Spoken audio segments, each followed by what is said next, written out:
សុស្ដីសូមស្វាគមន៍មកនយោបាយពិភពលោកបាទពាក់ព័ន្ធនឹងនយោបាយនៃប្រទេសថៃគណៈបកប្រឆាំងបានដាក់សំណើក្នុងការមិនផ្ដល់សេចក្តីទុកចិត្តទៅលើនាយករដ្ឋមន្ត្រីផែនតុងថានឈិនវ៉ាត់ឬក៏ហៅក្រៅថាអ៊ុងអ៊ីងបាទការដាក់សំណើនេះត្រូវបានដាក់បញ្ចូលទៅក្នុងការប្រជុំសភាតំណាងរាស្ត្រអស់រយៈពេល2ថ្ងៃហើយនឹង3ថ្ងៃរួមទាំងថ្ងៃបោះឆ្នោតផ្ដល់សេចក្តីទុកចិត្តបាទនៅក្នុងចំណោមការដេញដោលទាំង2ថ្ងៃនោះត្រូវបាន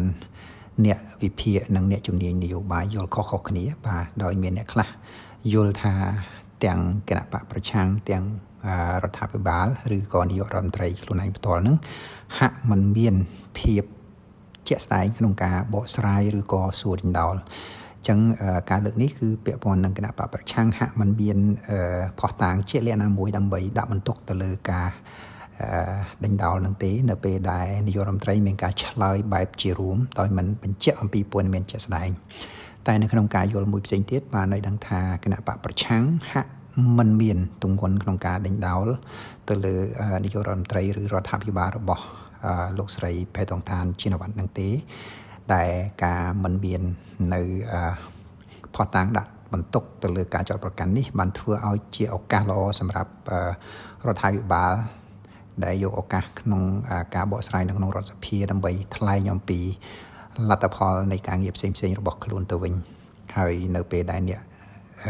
ជំនាញមួយចំនួនទៀតបាននិយាយថាវាហាក់បីដូចជាស្មើគ្នាមានន័យថាមានឱកាសទាំងខាងគណៈបកប្រឆាំងនិងខាងគណៈបកកណ្ដាលអំណាចក្រុមកណ្ដាលអំណាចពលដោយសារគណៈបកប្រឆាំងក៏នៅតែមានពិន្ទុទៅលើការរៀបរៀងនៅរឿងរ៉ាវទាំងឡាយដើម្បីយកមកដេញដោលនៅក្នុងរដ្ឋសភានៅពេលដែលគណៈបកខាងរដ្ឋាភិបាលជាពិសេសគឺលោកស្រីនាយករដ្ឋមន្ត្រីនឹងក៏មានឱកាសក្នុងការ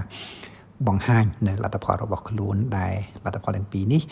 មានអ្នកខ្លះឲ្យជាពិន្ទុគឺក្នុងចំណោម10ពិន្ទុគាត់ឲ្យប្រហែលជា6រៀងៗខ្លួនមានន័យថាស្មើគ្នាបាទអញ្ចឹងនេះជាស្តង់ដារនៃការធ្វើការបែបប្រព័ន្ធរដ្ឋសភាដែលសមាជិករដ្ឋសភាមានសិទ្ធិក្នុងការធ្វើការតាមដានទៅលើសកម្មភាពឬការងាររបស់រាជរដ្ឋាភិបាលហើយនៅពេលដែលរដ្ឋាភិបាលត្រូវតែមានឱកាសក្នុងការបកស្រាយទៅលើការចោទប្រកាន់នានាដែលថារដ្ឋាភិបាលអសមត្ថភាពជាពិសេសគឺការដេញដោលនេះពាក់ព័ន្ធនឹងសមត្ថភាពជាអ្នកដឹកនាំរបស់លោកស្រីផែនតុងថានឈិនវ៉ាត់បាទសូមអរគុណ